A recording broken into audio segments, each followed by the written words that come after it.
బాలబంధు శ్రీ పాలంకి వెంకట రామచంద్రమూర్తి గారి కథాసాగర రెండవ భాగం 28/2/24. ఒక చిన్న పొరపాటు నిన్న జరిగింది. అది పాలంకి వారి ఫోటోని మీకు చూపించా. అది వారిది కాదట. విజయవాడలో ప్రఖ్యాత న్యాయవాది, స్వాతంత్ర సమర యోధులు, అలాగే చారిత్రక పరిశోధకులు అయిన స్వర్గీయ దిగవల్లి వెంకట శివరావు గారి ఫోటో అని వారబ్బాయి రామచంద్ర ఇవాళ నాకు తెలియజేసి, అది వికీపీడియా నుంచి మనం దిగుమతి చేసుకున్న ఫోటో వాళ్ళకు కూడా చెప్పి అందులోంచి ఆ ఫోటోని తీయించేశారు. అంటే రామచంద్రమూర్తి గారి మీద నేను ఈ వ్యాసం ఇలాగే ఈ లైవ్ చెయ్యకపోతే ఆ ఫోటో అలాగే ఉండేది, అదే ఆయన అనుకునేవాడు. అంత అంటే గూగుల్ కూడా మన దారి తప్పిస్తుందని అర్థం చేసుకుంది. దాని కరెక్షన్స్ కూడా తెలిసిన వాళ్ళు అది అందులో కరెక్షన్ చేయాలి. రామచంద్ర గారు చాలా చక్కగా చేశారు, నేను అభినందించాను వారిని మెసేజ్ ద్వారా. ఇప్పుడు నిన్న ఒక కథ చెప్పుకున్నాం పాలంకి వారిది. ఇవాళ రెండవ కథ పెళ్లి షరతులు. రెండోది కూడా పెళ్లి మీదే. అన్నగారు, అంచె నిష్ఠూరం కంటే ఆది నిష్ఠూరం మంచిది. ఎప్పుడు పెళ్లిలో మీరు మాకేం జరపాల్సి ఉంటుందో ముందే నిర్ణయం చేసుకొని ఆ ప్రకారం జరిపేస్తారా?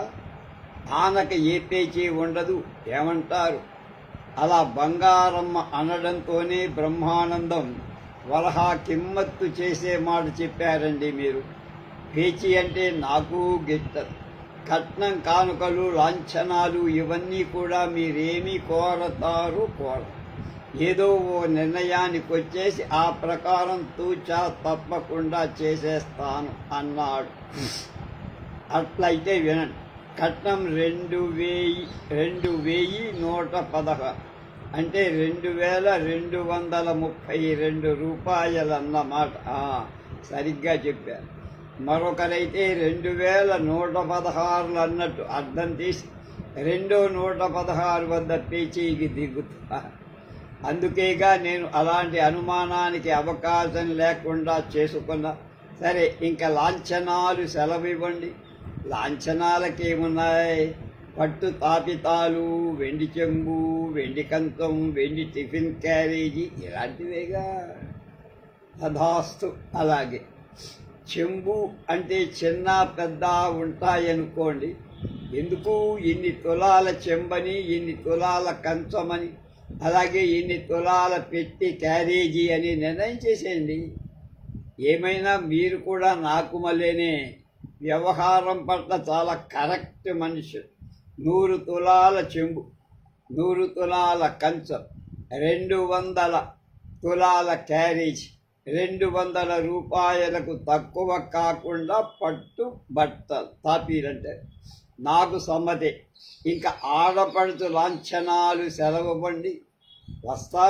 మొదట పెళ్లి కుమారుడి సరదాలు ముఖ్యం కనుక వాటిని మనవి చేసి ఆ తర్వాత ఆడపడుచు లాంఛనాలు. సరే, సెలవివ్వండి. మహా ఏమున్నాయండి అన్నగారు? 5 వేళ్లకి ఉంగరాలని, అలకపాన్పు మీద ఓ సైకిల్ అని, మనుగుడుపులలో రిస్టు వాచి అని, ఆషాఢ భట్టీలో పట్టి అంటారు బట్టీలో ఓ రేడియో పిట్టని, ఇలాంటివేదో స్వల్పాలు. ఈ కాలంలో పెళ్లి కొడుకులందరూ కోరేవి ఉన్నాయి కదా. అవి ఎలాంటివి కావాలో పెళ్లి కొడుకే ముందు తెలియచేస్తారు. సరే, అతనితో మాట్లాడతానన్నాడు బ్రహ్మానందం. ఇంకా ఆడపడుచు లాంఛనాల మాట చూడండి. నాకు ఆడపిల్లలు లేరు, అందుచేత ఆ లాంఛనాలేవో నాకే చెందటం న్యాయం కదా. ఏ సరదా తీరినా ఈ పెళ్లిలోనే కదండి మరి. కాదండి మరి అన్నాడు ఆయన. ఆడపడుచు లాంఛనాల కింద ఒక 116 వెయ్యపురాలు లాంఛనాల కింద మరొక 116 నాకు ముట్టాలి. దానికే మీకు ముట్టే వాటిలో లోపం చేస్తానా అన్నాడు ఆయన. ఉండండి, నన్ను పూర్తి చెయ్యనివ్వండి. ఇక 5 రోజులు 5 పట్టు చీరలు ఇవ్వడం అనేది, 5 కాసులు బొట్టు పెట్టడమని, తర్వాత వెండి బొట్టు పెట్టెలు, వెండి తమలపాకులు, భమిడి చెక్కలు పెట్టి ఇవ్వడమని, ఇలాంటివన్నీ మామూలే కదండి, అందరూ చేసేదేగా. బంగారమ్మ ఇలా ఏకరు పెడుతుంటే బ్రహ్మానందం తనతో కూడా వచ్చిన సుబ్బరామయ్య కేసి తిరిగి, ఏమోయ్ బావా, అక్కగారు సెలవిచ్చే వాటిలో ఏమైనా మర్చిపోతానేమో ఏమిటో, నువ్వు కాస్త జ్ఞాపకం పెట్టుకొని ఇంటికి వెళ్ళాక మా ఆడవాళ్లతో చెప్పాలి సుమా అన్న. బంగారం, ఎందుకు, పోనీ అంత జ్ఞాపకం ఉండదు అంటే తోస్తే ఓ చిన్ని జాబితా లాంటిది రాయించి ఇస్తాలేండి, వదిన గారికి కూడా చూపించడానికి వీలుగా ఉంటుంది అని. అట్లయితే మరీ మంచిది అన్నాడు బ్రహ్మానందం. ఆ సాయంకాలమే తాంబూలాలిచ్చేసి బ్రహ్మానందం బంగారమ్మ చేత వ్రాయించేసిన జాబితాతో సుబ్బరామయ్యతో గంగలపుర్రు గ్రామానికి తిరిగి వెళ్ళారు. ఆయన వెళ్ళాక బంగారమ్మతో భర్త లక్ష్మీ నర్సు గారు, అంతా బానే ఉంది కానీ అలా జాబితా రాసి ఇవ్వడం ఇది వరకు ఎక్కడా ఎరగం అన్నాడు ధైర్యం. ఇంతేనా మీ తెలివి అన్నట్లుగా ఓ నవ్వు నవ్వి, ఊరికే ఆలోచించకుండా ఇచ్చానా జాబితా, అలా వ్రాత మూలకంగా ఉంటే ఆనక వాళ్ళేమైనా చెయ్యకపోయిన పక్షంలో నిలేసి అడగచ్చు. అంతేకాదు, వాళ్ళు అలా హఠాత్తుగా దిగి మీకేం కావాలో కోరండి అనేసరికి అన్నీ ఒక్క మాటుగా గుర్తుకొస్తాయా? తర్వాత మెల్లిగా ఆలోచించి చూచినవన్నీ అందులో చేర్చి మరీ ఇచ్చా. ఆషాఢపట్టి దగ్గర నుంచి అడిగేశావుగా, ఇంకా ఏం మిగిలాయి చేర్చటానికి అన్నాడు. ఏం మిగలటం ఏమిటండోయ్, ఎన్నైనా మిగిలాయి. రాకపోకల ప్రయాణపు ఖర్చులు ఇవ్వడమని, మనలో ఆబాల గోపాలానికి మంచి బట్టలు పెట్టడమని, విశాలమైన భవనం విడిగా ఇవ్వాలని, 2 మాటలు టిఫిన్లని, ఏదో ఆషామాషి టిఫిన్ కాక 2 కారాలు 2 తీపులు, ఏదో ఒక పానీయం కాకుండా కాఫీ, టీ, కోకో, ఓవల్టిన్, హార్లిక్స్, పాలు, ఇలా ఎవరికేం కావలిస్తే అది సప్లై చెయ్యాలని, ఇలాంటివన్నీ మాటలు వచ్చాయా మరి? అటైతే అన్నివన్నీ కూడా నిర్ణయం చేశావన్నమాట. ఏమనుకున్నారు మరి? పెద్దాపురం నుంచి పెళ్లి వాళ్ళు తరలి వచ్చారు. బ్రహ్మానందం జాబితా దగ్గర పెట్టుకొని ఒక్కటి మర్చిపోకుండా అన్నీ జరుపుతూ వచ్చాడు. కానీ బంగారమ్మ మాత్రం ఆడపిల్లవారికి తాము జరపాల్సిందేది జరిపింది కాదు. ఆవిడ ఎక్కడికక్కడే మొండి చెయ్యి చూపెడుతుంటే ఆడపిల్లవాళ్ళకి ఆశ్చర్యం. ఆడపిల్లవారికే కాదు, వెళ్ళి వారితో కూడా వచ్చిన అమ్మలక్కలకే అనిపించి ఇచ్చిందంతా మూటగట్టుకు తెచ్చుకోవడం చేతనైనట్లు పెట్టడం చేత కాదు కామోసు బంగారమ్మకి అనుకున్నా. బంగారమ్మ పెళ్లి కూతురు నగలేమీ చేయించి పట్టుకురాల. లక్ష్మీ నర్సు గారు ఇంత కట్నం పుచ్చుకుంటూ నగలు పెట్టకపోతే నలుగురు ఏమనుకుంటారు అన్నాడు కాస్త సన్నాయి నొప్పులు. కాసు 70 అమ్మే రోజుల్లో బంగారు కొనటం ఏమిటి అంది ఆవిడ. పోనీ వారికి ఇచ్చిన కట్నంలోనే కొంత తీసి వారి పిల్లకి నగలంటూ ఇచ్చేద్దాం అని చెప్పి చూశారు. అలా ఇస్తే తక్షణం వాళ్ళు బంగారం కొనేస్తారు. అలా ఎందుకు, తర్వాత చేయించవచ్చులండి, మునిగిపోయిందేమిటి, ఇంతకు నగలు పెట్టాలని నిర్ణయం లేదుగా అని తన సొంతంలోంచి తీసి ఇస్తున్నట్లు మాట్లాడు. ఇంకా లక్ష్మీ నర్సు మాట్లాడలేడు. ఆ భర్త సలహా చెప్పవలసిన వాడే కానీ పెత్తనం ఉన్న మనిషి కాడు. పెళ్లి కూతురు తల్లి జగదాంబకు మాత్రం చాలా కష్టంగా, ఇంత కట్నం ఇచ్చి బోలెడు ఖర్చు చేసి పెళ్లి చేసుకుంటూ ఉంటే తనకు ఏ ముత్తట తీర్చని వియపరాలు దొరికిందేమిటని ఆవిడ ఇదయింది. ఆఖరికి బంగారమ్మ పెళ్లి కూతురుకు నగలు కూడా పెట్టకుండా దాటేస్తోందని తెలిసినప్పుడు ఆవిడ ఉండబెట్టలేక తన పినతల్లిని ముందుకు నెట్టింది. ఆ ముసలామ బంగారమ్మతో, ఏమండి పెళ్లి కూతురుకు నగలేమీ పెట్టారు కాదే అని. ముందు చేయిస్తాం. ముందేమిటి, ఎప్పటి ముచ్చట్లు అప్పుడే అందావిడ. ఇది మా ఇష్టం, నగలు పెట్టాలి అన్న నిర్ణయం లేనప్పుడు మీరడగటేమిటి, సబబుగా లేదు అంది. ముసలమ్మకి ఏమనాలో తోచింది కాదు. జగదాంబ అందుకని, నిర్ణయించుకోలేదని మానేస్తారటండి వదిన, మీకు మళ్ళీ అందరికీ హార్లిక్స్ దగ్గర నుంచి నిర్ణయించుకోవటం చేతనవుతుందా అని సాగదీసి. బంగారమ్మ చేత కాకపోతే ఊరుకోవాల్సిందే మరి, ఏమండి అన్నగారు మాట్లాడరే అన్నాడు అంది. బ్రహ్మానందం, మీరు చెప్పింది చాలా సబబుగా ఉంది. నేను ఇలాంటివేవి మీతో నిర్ణయించుకోవాలా, అంచేత మా వాడు చేసిన ఈ ప్రసంగమంతా అప్రస్తుతమని నేను ఒప్పుకుంటున్నానని చెప్పి బ్రాహ్మణులతో, బాబు ముందు కార్యక్రమం జరిపించేయండి అన్న. జగదాంబ పెదటి వసారాలు వచ్చి నిలబడి బొట్టబట్ట కారే కన్నీటితో బొట్టన వ్రేలు తడిసే. బ్రహ్మానందం, ఏమిటే ఇది అని మందలించారు. నలుగురిలోనూ నాన్ని చిన్నబుచ్చి, పైగా ఏమిటే అని అంటావేమిటి అన్నాడు బావమర్రి సుబ్బారావు. అత్తగారు చాలేవై, మొహం మీద ఉమ్మేసి అడక్క, మాదే తప్పని మా నోళ్ళు నొక్కావు అంది బ్రహ్మానందం నవ్వుతో. మనకిలా పాయింట్లు లేనప్పుడు ప్రీవీ కౌన్సిల్ దాకా వెళ్ళి ఏం ప్రయోజనం అనేసి కూరల్లో పోపులు వేయమనండి, భోజనానికి ఊళ్ళోకి పిలుపులకు పంపుతానని. పెళ్ళి అయ్యి విడిదిలోకి వెళ్ళాక మగపిల్లవాడు 2 రకాలుగా చెప్పుకున్నారు. బంగారమ్మ పక్షం వాళ్ళు, మంచి బాగా నోరు నొక్కింది, ఏదో మహా తెలివిగా అడుగుతున్నామనుకున్నారు వాళ్ళు అని ఆమెను మెచ్చుకున్నారు. కానీ తక్కిన వాళ్ళు ఏదో బుకాయించగా సరే, మన ఎదురుగుండా అనుకోకపోయినా ఊళ్ళో వాళ్ళంతా పుచ్చుకోవడం పూర్వం నుంచి ఉండి పెట్టడం పెద్దల నాడే లేదుగా మోసు వీరికి అని మన వెనకాల మెత్తికలు విరుస్తున్నారు తెలుసా. ఎంతకు ఆయన ధర్మాత్ముడు, వియ్యపురాలి పక్షమే చెప్పాడు అన్నారు.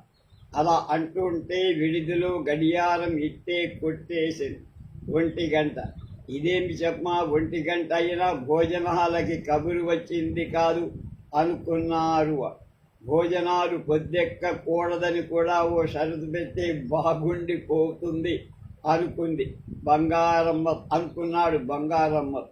అలా ఆలస్యం చేసినందుకు ఈరోజు భోజనాల వద్ద వడ్డన సమయంలో ఆడవాళ్ళు పెళ్లి వాళ్ళని అడ్డమైన గడ్డి కనిపించి ఏడిపించాలన్నాడు నక్షత్రం. ఎందుకు, నాకు వదిలేయండి, ఇట్టే అమలు చేసి వదిలిపెట్టానన్నాడు మరో ఆకతాయి.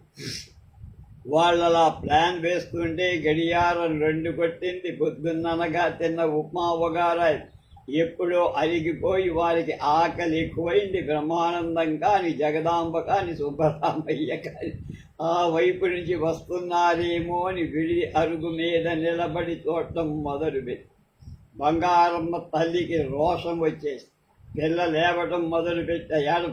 ఏడవటం మొదలుపెట్టి ఎవరైనా వెళ్ళి సంగతి ఏమిటో కనుక్కొస్తే బాగుంటుంది అంది. మరో ఆలోచన తోచక కానివ్వండి అంది బంగారు. నక్షత్రకుడు బయలుదేరి వెళ్ళాడు. వెళ్ళిన 5 నిమిషాల్లో పెద్ద పులి ఎదురైన వాడికి మళ్ళీ వెనక్కి టపా కట్టేశారు. ఏంట్రా, ఏముంది, పెళ్లివారింట భోజనాలై చేతులు కడుక్కుంటున్నారు. నిజంగా అబద్ధం ఎందుకు చెబుతా, అరుగో చూడండి, భోజనం చేసిన వాళ్ళలో కొందరు ఇటే వస్తున్నారు. అతడు చెప్పిన మాట నిజమే అన్నట్టు పెళ్లివారింటి నుంచి విడిదికేసి కొందరు బ్రాహ్మలు బొద్దలు సవరించుకుంటూ, ఎలాగైనా బ్రహ్మానందం గారు కక్కుర్తి లేని మనిషి అయ్యా, బూరెలు కూడా నీతితో చేయించాడని మెచ్చుకుంటూ విడిది గుమ్మం నుంచే పోతున్నా. ఆ బంగారమ్మ అగ్గి మీద గుగ్గిలమై చూశారా ఎంత పని చేశారు, మమ్మల్ని భోజనానికి పిలవకుండా అలా ఊళ్ళో అందరికీ పెడతారా, మమ్మల్ని అవమానం చేస్తారా అంటూ కేకలేస్తూ కాళికామ్మ వారికి మళ్ళీ చంద్రుడు తొక్కటం మొదలువే. దారిని పోయే బ్రాహ్మణులు నిలబడిపోయారు. చోద్యం చూద్దామని చుట్టుపక్కల జనమంతా పోగయ్యారు. మరి కాసేపటికి పెళ్లివారింటి దగ్గర నుంచి ఒక కావిడిలో 2 తీపులు, మరొక కావిడిలో 2 కారాలు, వేరొక కావిడిలో కాఫీ టీ వగైరాలు పట్టించుకొని సుబ్బరామయ్య విడిదికి ఇచ్చారు.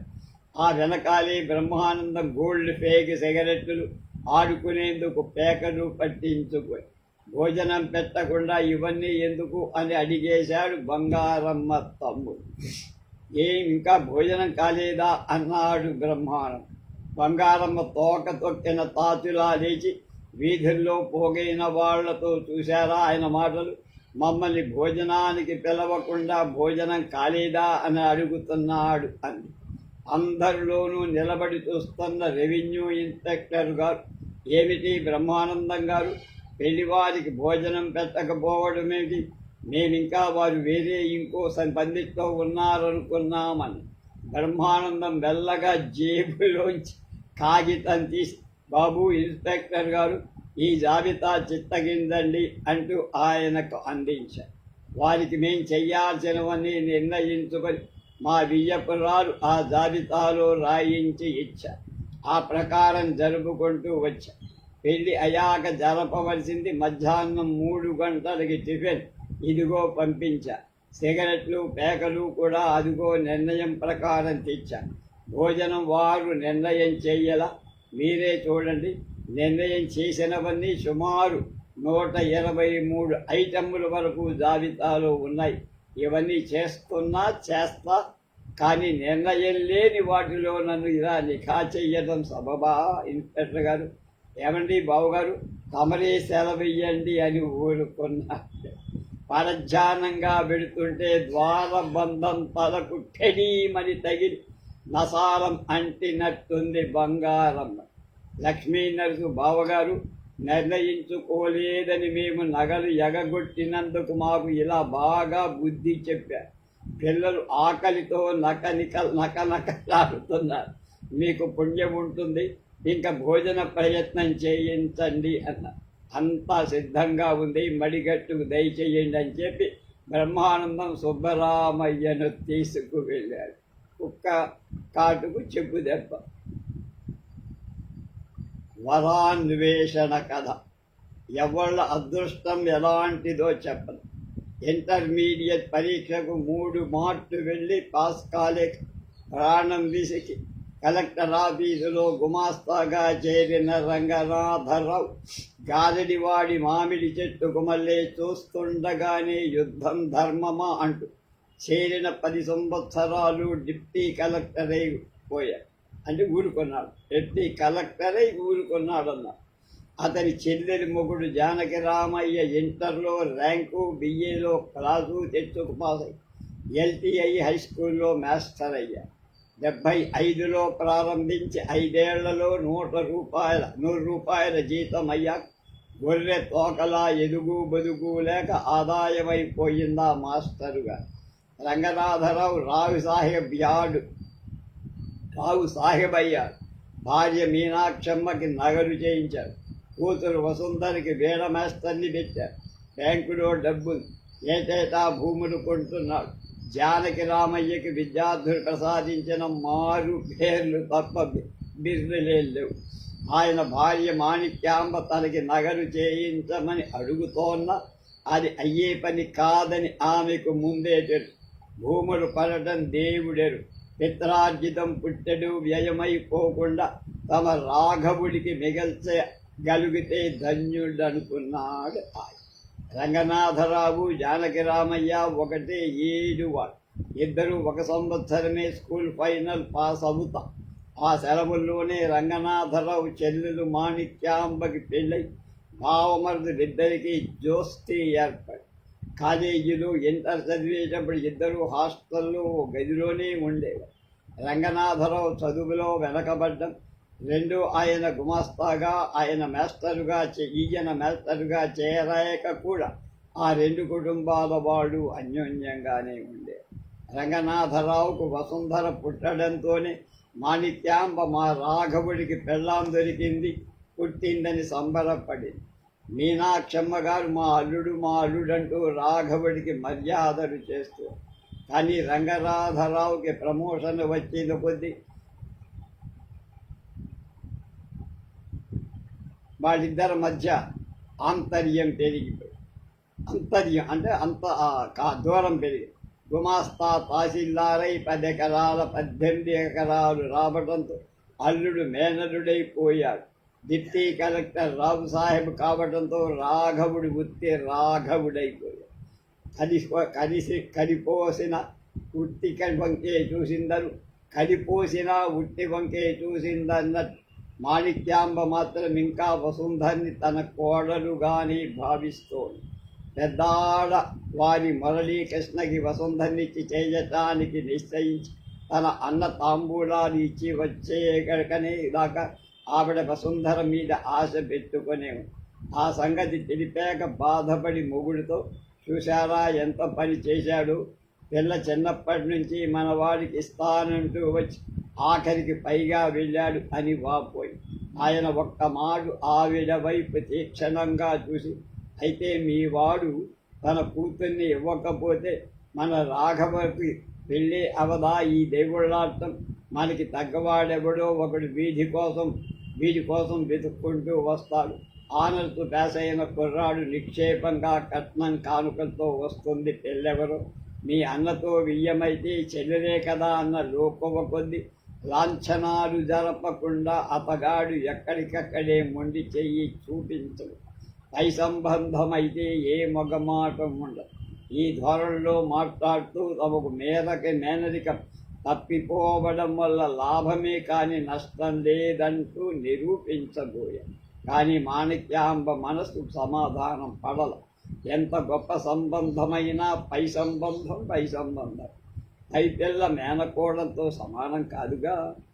మధుంధరికి పెళ్లి నిశ్చయం కావడంతో మీనాక్షమ్మ పెళ్లి పనులు చేయించడం మొదలుపెట్టి, ఏర్పాట్లన్నీ జరిగినట్టే కొడుక్కి ఉంగరం కూడా పురమాయించేసి, అలా ఉంగరం తలవని తలంపుగా ఇంజనీరింగ్ కాలేజీ నుండి రంగనాథరావు గారికో ఉత్తరం వచ్చి మురళీకృష్ణ రాశాడు.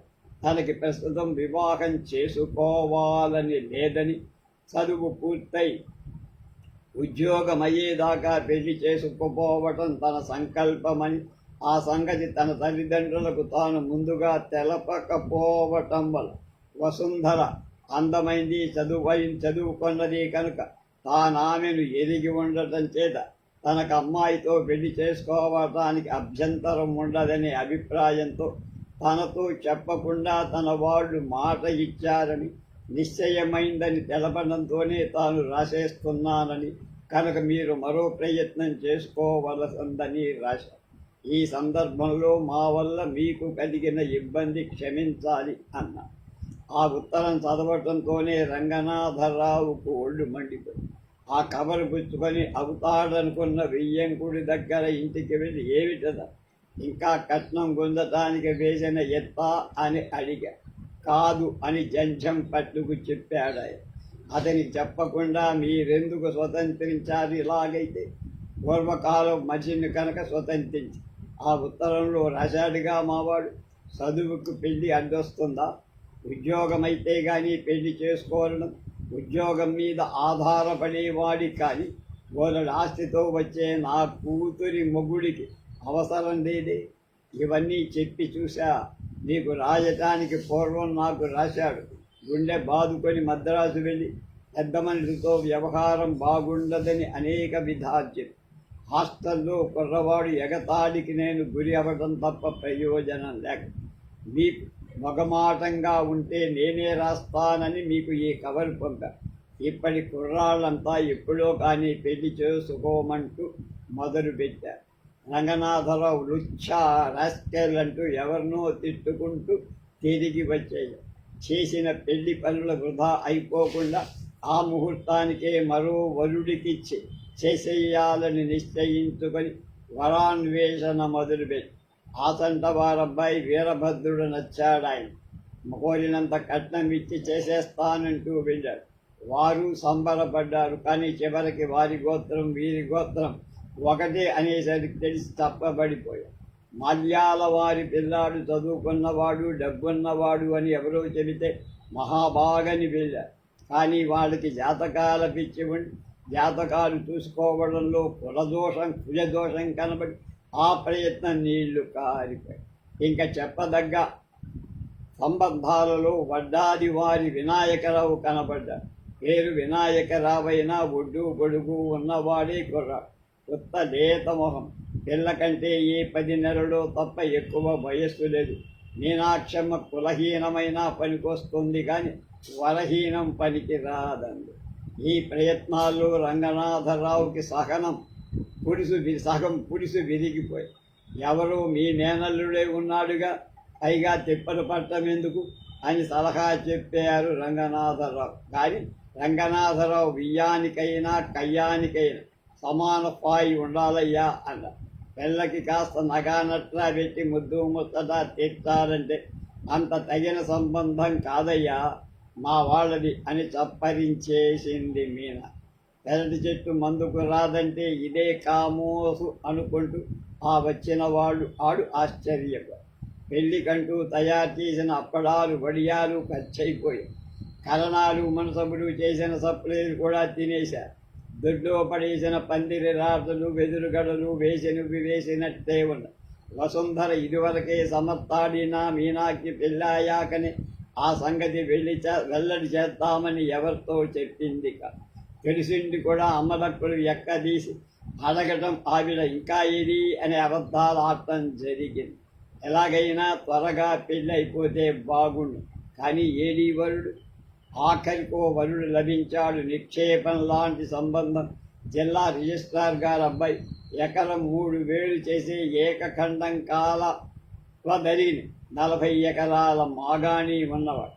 ఎటొచ్చి పిల్లవాడు కాస్త నలుపు కొంచెం పొట్టి అయితేనే వీటి సరిపోతుంది కనుక చేసేయవచ్చు. రంగనాథరావు గారు నెయ్యాలని నిశ్చయించుకున్నారు. వారేమో పెళ్లి కూతుర్ని చూసుకుంటామని వరుడితో వచ్చారు. వసుంధర బ్రహ్మానందానికి నచ్చింది. తాంబూలాలు ఇచ్చియ్యడమేనా అని రంగనాథరావు మీనాక్షిని అడిగాడు. మేము ఉత్తరం రాస్తామని చెప్పమని. అదేమిటి మళ్ళీ అన్నాడు నిర్ఘాన్. వసుంధరకి నచ్చలేదు. రంగనాథరావుకి చాలా కోపము. చేతికర్ర ఎక్కడుందో కనపడింది కాదు కానీ వసుంధర్ని ఆడకూతురైనా ఆలోచించకుండా 4 మోది ఉండు. అడ్డమైన తిట్టాడు. మీనాక్షమ్మ ఎందుకండి అంత క్షోభపడిపోతారు? ఒక్క పిల్ల ఇది. దానికి నచ్చిన వాణ్ణి చూసి చేద్దామంది. మంటలో నెయ్యి పోసినట్టే చేదాం చెయ్యి. చెవుళ్ళు కబుర్లు చెప్పడం కాదు, ఇంట్లో చెప్పులు అరిగిపోయేట్టు తిరిగి తెలితే తెలుసు అంటూ ఇంటి పెరటి కప్పు ఎగిరిపోయేట్టు కేకేశారు. అంతా విని ఆమె తిరిగితే మాత్రం కుదురుతాయా సంబంధాలు? ఆ కళ్యాణ తార వస్తే ఏమీ ఆగదు. అది వచ్చిన నాడు మళ్ళా కళ్యాణం ఒక్క క్షణం ఆపుదామన్నా ఆగదు. అందుకేగా కక్కొచ్చినా కళ్యాణం వచ్చినా ఆగదన్నారు మనవాళ్ళు అంటూ మొదలు. రంగనాథరావు కానాడు తిండి సహించల. నిస్పృహతో దిగాలు ముఖం వేసుకొని ఆఫీసుకు పోయి ప్రైవేట్ రూమ్కి వచ్చి హెడ్ గుమాస్తా హయగ్రీవరావు, ఏం సార్ ఈ అదోలా ఉన్నారే ఈ రోజున, అంటూ బాగాలేదా అని అడిగాడు. డిప్టీ కలెక్టర్ గారు అడిగితే చాలన్నట్టుగా ఆయనతో తన బాధ వెళ్ళబోసుగా. హయగ్రీవరావు, దీనికింత ఆలోచన ఏమిటి పంతులు గారు? వరుడు కావలను అంటూ పత్రికల్లో వేయించండి. మీరు ఇల్లు కదలక్కర్లేకుండా ఎక్కడికక్కడ ఉన్న పెళ్లికుల సంగతి మీకు తెలుస్తుందన్న. పెళ్లి కోసమని పిల్ల పేరు పేపర్లో ఎక్కించడానికి ఆడవాడు ఒప్పుకుంటారటో అన్నారు. తమ పేరు కాని అమ్మాయి పేరు కానీ పేపర్లో వేస్తామనే. ఊరికే అందమైన పిల్ల, చదువుకుంది, ఒక పెద్ద ఉద్యోగస్తుడి కూతురు, ఆస్తి ఉన్నవాడు ఇలాంటి వివరాలు ఇచ్చి పత్రికలు ఫలానా పోస్ట్ బాక్స్ నెంబర్కి రాయండి అంట. వచ్చిన ఉత్తరాలన్నీ చూసుకొని అందులో ఎవరు నచ్చితే వాళ్లతో ఉత్తర ప్రత్యుత్తరాలు జరపవు.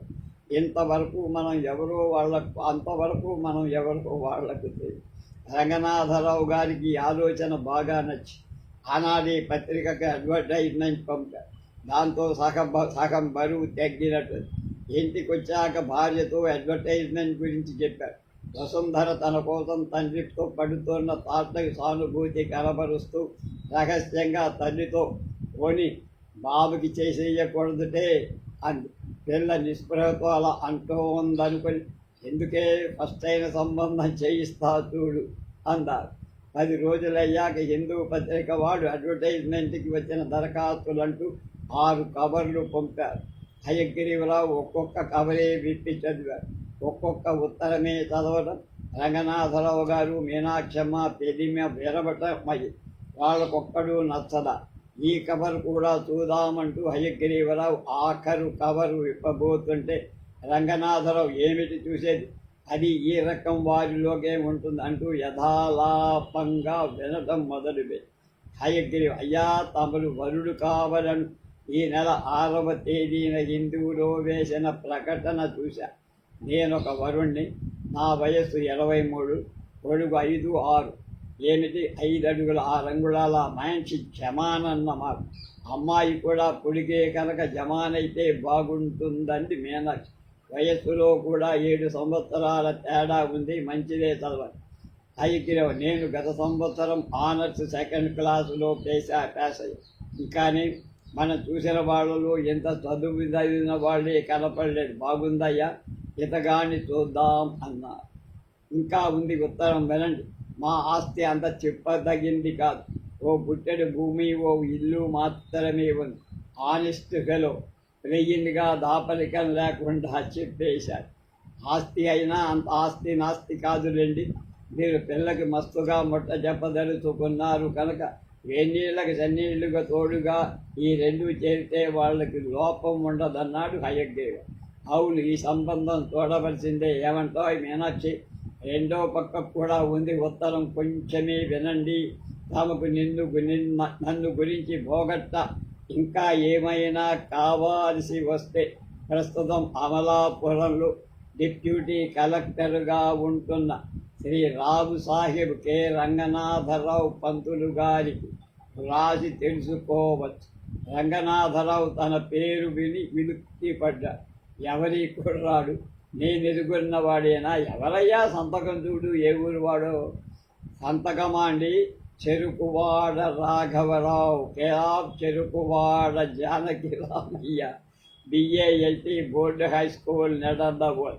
ఆ దరఖాస్తుదారు తమ మేనల్లుడే అని తేలేటప్పటికీ ఆ దంపతులు నిర్ఘాంతపై మనం ఎన్నో సంబంధాలు చూసి ఆఖరికి అడ్వర్టైజ్ చేస్తే మళ్ళీ మనం తారసపడ్డారు అన్నారు రంగనాథరావు.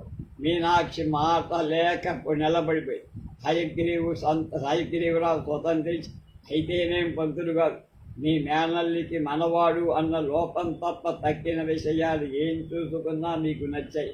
శంఖంలోకి వస్తే తీర్థమైనట్టు అడ్వర్టైజ్మెంట్ ద్వారా వచ్చి తన విలువ ఏమిటో తెలుపుకున్నారు. కట్నం కానుకలు పై వాళ్లకు మీరు ఏమేమి ఇస్తున్నారో మీ బావగారికి చెవిలో పడి ఉంటాయి. అవేవో వారికి ఇస్తామంటే సంబంధం సెటిల్ అయిపోతుంది. తమ సెలవైతే నేను నిడదబోలు వెళ్ళి వస్తా అన్నా. రంగారావు ఇంటికప్పు వైపు చూస్తూ వసుంధర ఏమంటుందో అన్నారు. మీనాక్షమ్మ దానికి వాళ్ళ బావంటే మొదటి నుంచి ఇష్టమేనండి అని. ఎక్కడ నుంచి వింటోందో కానీ వసుంధర అదే నిన్ను చెప్పమన్నారు కామోస్ అంటూ నమ్మి అందరూ నవ్వారు. మర్నాడే మంచిదనేసరికి హయగ్రీవరావు నిడదవోలు వెళ్ళి సంబంధం ఖాయం చేసుకువచ్చారు. అసూయ అనే కథ. హైమవతి పూర్ణచంద్రరావు భార్య. పూర్ణచంద్రరావు గారంటే మేము చెన్నపట్నంలో అద్దెకున్న ఇంటికి యజమాని. వాళ్ళు ముందు బంగాళాలోనూ మేము వెనకాల హౌస్లో ఉండేవారు. హైమవతి మాట కదా చెబుతున్నా. అప్పుడు ఆవిడికి 25 కానీ ఇంకా పిల్లలు పుట్టల. అయితే పిల్లలు లేరు కదా అని హైమవతి కాలక్షేపానికి లోపం లేదు. వాళ్ళకి టైగర్ అనే కుక్క ఉంది. ఆవిడకి ఆ జాగిరం 10 పిల్లల పెళ్లి. హైమవతి ఆ కుక్క విషయంలో తీసుకున్న శ్రద్ధ అంతా ఇంత. రోజు సబ్బుతో తోమి బాత్ ఇస్తూ ఉండే, మాంసం కొని వేయిస్తూ ఉండే, కన్న బిడ్డను చూసినట్టు చూసేది. ఓ మనిషి ఓ జంతువు మీద ఇంత వాత్సల్యంతో నాకు చాలా అద్భుతంగా.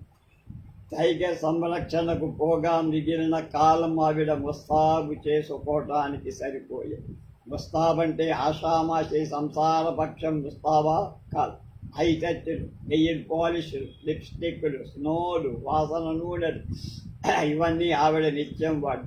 రెడీమేడ్ పెయింటింగ్, గోడ రంగు వగేరా వేషమంతా చూస్తే మా రాజ్యానికి ఎందుచేత కానీ కొట్టేది కిట్టేది కాదు. మా రాజ్యానికి ఎందునో చేత కానీ, అంటే ఎంచేతను అంటే ఎందునో చేత కానీ గిట్టేది కాదు. రోజు బీచ్కి వెళ్ళి రావటానికి రంగస్థలాన్ని ప్రవేశించబోయే కథానాయికకు మళ్ళీ ఇంత వేషం ఎందుకండి ఈవిడికి అంది. ఓనాడు మరోనాడు అందమనేది సహజంగా ఉండాలి కానీ అవి ఇవి పూసుకుంటే వస్తుందా అని విమర్శించి, హైమవతి మా రాజ్యం అనుకున్నంత అనాకారిక, తాను అనుకున్నంత సుందరి కాదు. ఆమెకు చాలా అందమైన దాన్ననే అభిప్రాయం ఉండేదని ఆ రోజుల్లో ఆవిడ వయ్యారం చూసిన వాళ్ళకి, ఆ కబుర్లు విన్న వాళ్ళకి తెలుస్తూ ఉండే. పూర్ణచంద్రరావు గారు రోజు ఆఫీసు నుంచి తిరిగి వచ్చే వేళ ఆవిడ ముస్తాబై సిద్ధంగా ఉంది. ఆయన రావటంతో టైగర్ని కారులో కూర్చోబెట్టి ఇద్దరు బీచ్కి వెళ్ళిపోయారు. అలా ఉండగా బకాయి పడ్డ శిస్తులు వసూలు చేయవడానికి పూర్ణచంద్రరావు ఊరు వెళ్ళి 15 రోజుల దాకా తిరిగి రాల. ఆ లోపుగా ఇక్కడ ఒక విచిత్రం జరిగింది. ఇప్పుడు భర్త కోసం కనిపెట్టుకోనక్కర్లా కనుక హైమవతి ఇంకా ముందుగానే ముస్తాబై 4 గంటలకే కారు బయటకి తీసి టైగర్ని కూర్చోబెట్టుకుని స్వయంగా డ్రైవ్ చేసుకుంటూ బీచ్కి వెళ్ళిపోయాడు. ఆ వెళ్ళి రాత్రి 8 గంటలకు 9 గంటలకు కానీ తిరిగి ఇంటికి చేరేగారు. మా రాజ్యం ఏమండి, ఆవిడ ఇలా ఒక్కటి గంటల తరబడి ఎక్కడెక్కడో షికార్లు పుట్టి రావడం ఏమిటండి అని. మా ఆవిడ దిష్టి తగిలిందా అన్నట్టు హైమవతి బీచ్ షికార్లు హఠాత్తుగా ఆగిపోయి 5వ నాడు కాబోలు పొద్దుకుంకుండానే ఆవిడ ఇంటికి వచ్చేసి కారు షెడ్డులో పెట్టేసి చెరచెర బంగళా లోపలికి వెళ్ళి, మా రాజ్యం ఏం చెప్పమా ఇంత పెందరాడై వచ్చేసింది అని ఆశ్చర్యపోతుంటే లోపల నుంచి హైమవతి భయంతో వణికే గొంతుకుతో, రాజ్యం గారు ఓ మాటిలా వస్తారా అనిపించి మా ఆవిడ వెళ్ళి అట్టే కూర్చునిపోయి ఎంతకు రాకపోవడం పిల్లలు అన్నాలకు గోల ప్రారంభించడం జరిగి ఇంకా రావాల్సిందని నేనే పెద్ద పిల్ల ద్వారా రాజ్యానికి కబురు పెట్టి రాజ్యం ఇంట్లో అడుగు పెడుతూ ఇలాంటిదేదో జరుగుతుందని నేను మొదటనే అనుకున్నానండి. మా ఆవిడ మొదట ఏమనుకుందో అనుకున్నది లాంటిది ఆనాడు ఏం జరిగిందో మాత్రం నాకు కొంతసేపటి దాకా తెలియదు. చివరికి తేలినది ఏమంటే హైమవతి ఆ సాయంత్రం బీచ్కి వెళ్ళేటప్పుడు ఇంకొకడెవడో పెద్ద కారులో వచ్చి ఈవిడ కారు వెంట పడ్డాడు. వాడు తనను అలా అనుసరించి రావడం ఆవికి అవమానం. ఆవిడ తన కారు కాస్త జోరుగా నడిపింది. అప్పుడు వాడు కూడా స్పీడ్ ఎక్కువ చేసి కూడా వెనక్కాలి వచ్చారు. ఆవిడ దాంతో హడలిపోయి ఓ చిన్న సందులోకి తన కారు మళ్లించి తప్పించుకొని వచ్చి వాడు కూడా తన కారు సందులోకి మళ్లించలేదన్నమాట. ఈ మాట నేనేసరికి మా రాజ్యం పిల్లలకు కంచారు పెడుతూ నన్నది మానేసి వాడు తన కారును సందులోకి ఎందుకు చేత మళ్లించలేదు కనుక్కోవడానికంటూ హైమవతి దగ్గరకు పరిగెత్తుకు మరి కాసేపటి తిరిగి వచ్చి వాడు కూడా తన కారును సందులో మళ్ళిద్దామని అనుకున్నాడు. కానీ అది ఆ సందు పట్టనంత పెద్ద కారు. ఆవిడ కారు పేరేమిటో కానీ చెప్పింది, మర్చిపోయా. చాలా ఖరీదైనదట ఆ కారు, 16,000 దాకా ఉంటుంది. అలాంటి మద్రాసు మొత్తం మీద 3-4 ఉంటాయి. మా ఆవిడ చెప్పిన దాన్ని బట్టి అది రోల్స్ రాయిస్ కార్ అని నేను ఊహించుకోవాలి. అలాంటి కార్లు ఓ డాక్టర్కి లాయర్కే ఉంటాయి, ఓ చిట్టియారు కూడా ఉంది. అలాంటి కార్లు జమీందారు ఒకడు వెళుతుండడం చాలాసార్లు చూసి హైమవతి తనకు భయంగా ఉందని ఒంటరిగా పడుకోమని అంటం వల్ల రాజ్యం ఆఖరి వాణ్ణి తీసుకొని ఆ రాత్రి ఆవిడకు సాయం పడుకొని నేను 6 బయట క్యాంపు కాట్ మీద పడుకొని ఆ సాయంకాలం బీచ్లో హైమవతిని అలా వెంబడి వచ్చిన వాడు ఎవడై ఉంటాడా అని ఆలోచించడం మొదలు. వాడు ఆ నలుగురిలో ఎవడయ్యని ఉంటాడు. నా మటుకు ఆ నలుగురు ఘరానా మనుషులే అనిపింది. ఇంతకీ హైమవతి అనవసరంగా భయపడిపోయి వాడి దారిని వాడు వస్తుంటే తన కోసమే అని అపోహపడి బాధపడుతోంది. వాడు వేళ దుర్మార్గ బుద్ధితోనూ వచ్చిన అంత పబ్లిక్గా వెంటాడి ఏం చేస్తాడు? అలా ఆలోచిస్తుంటే నిద్ర. మర్నాడు ఆదివారం నేను తీరిగా దంతధావనం చేస్తుంటే మా రాజ్యం ఏం చేస్తే బాగుంటుందండి? ఏ విషయం? హైమవతమ్మ మాట చెయ్యటానికి ఏముంది?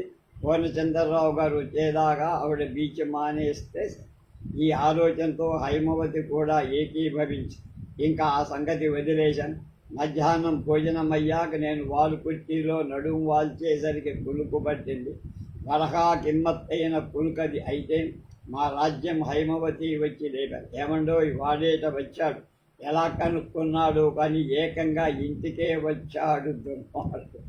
ఎవడు అంటూ నేను ఉలిక్కిపడి లేచి బయటకు వచ్చి చూసేటప్పటికి మా బంగళా ముందు కారు ఒకటి కనబడి, అది రోల్స్ రాయిసే. అందులో నెనకన్ను లాయరు, డాక్టరు, చెట్టియారు కాక నాలుగో వాడైన జమీందారు కూర్చొని ఉన్నారు. నేను లోపలికి వచ్చేసి కర్తవ్యం ఏమిటని ఆలోచిస్తాను. హైమవతి కలవల పడిపోతుంది. ఆవిడకు చెమటలు వచ్చేసాయి. మా రాజ్యం నా చేతి కర్ర పట్టుకొచ్చి నా పక్కన పెట్టి తాను చీపిది కట్టబడి, ఆయన నిజంగా ఏదో దుర్మార్గ బుద్ధితో వచ్చాడంటావా? ఇంకా సందేహమేది.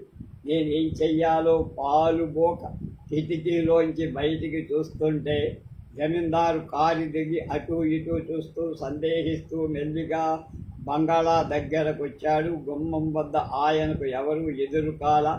ఆయన తిన్నగా హాల్లోకి వెళ్ళటం చూశాను.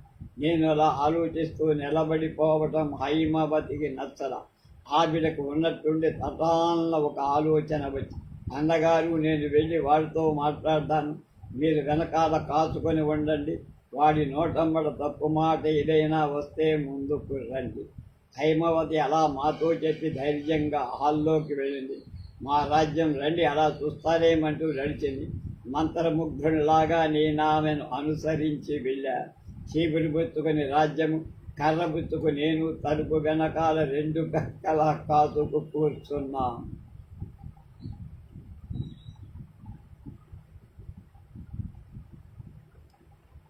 హైమవతి హాల్లో ప్రవేశించడం తడువుగా జమీందార్ లేచి వినయంతో, నమస్కారం అండి. నమస్కారం, మీరెవరు? హైమవతి దురుసుగాని అడిగింది. అతడు కొంచెం కంగారి పడి చేతులు నలుగుతూ, నిన్న సాయంత్రం బీచ్లో తమన్ని జారులో చూసినప్పుడు మనవి చేసుకుందామనుకున్నాం, కానీ తమరు కారు ఆపారు కాదు. తమ కారు నెంబరు నోట్ చేసుకొని పోలీస్ కమిషన్ ఆఫీసులో వాకపు చేసి తమ అడ్రస్ కనుక్కున్నాం. ఎందుకని?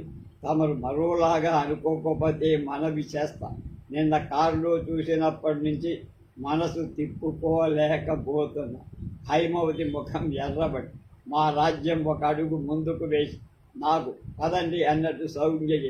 మరో క్షణంలో నేను మా రాజ్యం ఆ హాల్లో ప్రత్యక్షమై ఉండేవాళ్ళమే. కానీ జమీందారు గారు తను చెప్పబోయింది పూర్తి చేసి, ఎన్నాళ్ళ నుంచో మీ వద్దనున్న జాగిలం లాంటి దాని కుక్క కోసం ప్రయత్నం చేశా, దొరకల. తమరు ఎంత వెల చెబితే అంతా ఇస్తా. మీ కుక్కను నాకు దయచేయించండి. హైమవతి ఆ హడావిడిగా కుర్చీలో కొలబడిపోయింది. కన్న బిడ్డకు మళ్ళీ సాగుతున్న టైగర్ని జమీందారు ఇవ్వమంటున్నందుకు ఆమె బాధపడుతోందనుకున్నాను మొదలు. ఒక్క నిమిషం అయ్యాక ఆవిడ గుబ్బెత్తుగానే టైగర్ను తోటికి చరచరా వెళ్ళి ఆ కుక్క మెడకి ఆవిడ గొలుసు వేసి లాక్కుచి, ఇదిగో తీసుకువెళ్ళండి అని. జమీందారు వికసించిన మొగంతో, ధర సెలవిచ్చారు కాదు అని. అందుకామె నాకు ఏమి ఇవ్వక్కర్లా, తీసుకుపండి, మళ్ళీ దీని మొహం నాకు కనబడకుండా చెయ్యండి అంటూ జేవురించిన ముఖంతో తన గదిలోకి వెళ్ళిపోయి టైగర్ జాలిగా హైమవతి వెళ్ళిన వైపు చూస్తూ పెనగులాడుతుంటే జమీందార్ దాన్ని లాక్కుపోయి కారింది. హైమవతి టైగర్ని ఎందుకలా చిచ్చేసిందో కొంతసేపటికి కానీ మాకు అర్థం కాదు. ఆనాటి వరకు ఆమె తాను భువనైక సుందరినని అనుకుని జమీందారు తన వెంటబడి తన ఆనందాన్ని చూశాడనుకున్నాను. అందరూ పతివ్రతలకు మళ్ళీని ఆమె బాధపడింది. సంగతి తెలిసాక బ్రతుకు జీవుడా అని సంతోషించి కుక్కని ఇవ్వటానికి వీల్లేదని మంచిగా చెప్పమని పంపించెయ్యాల్సి వచ్చి కానీ ఆమె అలా చెయ్యల. జమీందారుణ్ణి ఆకర్షే తన సౌందర్యం కాక ఆ కుక్క అని తెలియటంతో టైగర్ అంటే ఆమెకు గొప్ప అసూయ కలిగి దానిపై గల ప్రేమంతా ఒక్క వాటుగా పోయి ఆమె టైగర్ని చేతులా ఇచ్చేసి ఇంకా మళ్ళీ దాని ముఖం కూడా కనపడరాదు. ఎంత అసూయ అని కథ ఆపేశారు. రేపు దూరపాలోచన అనే కథ గురించి తెలుసుకుందాం.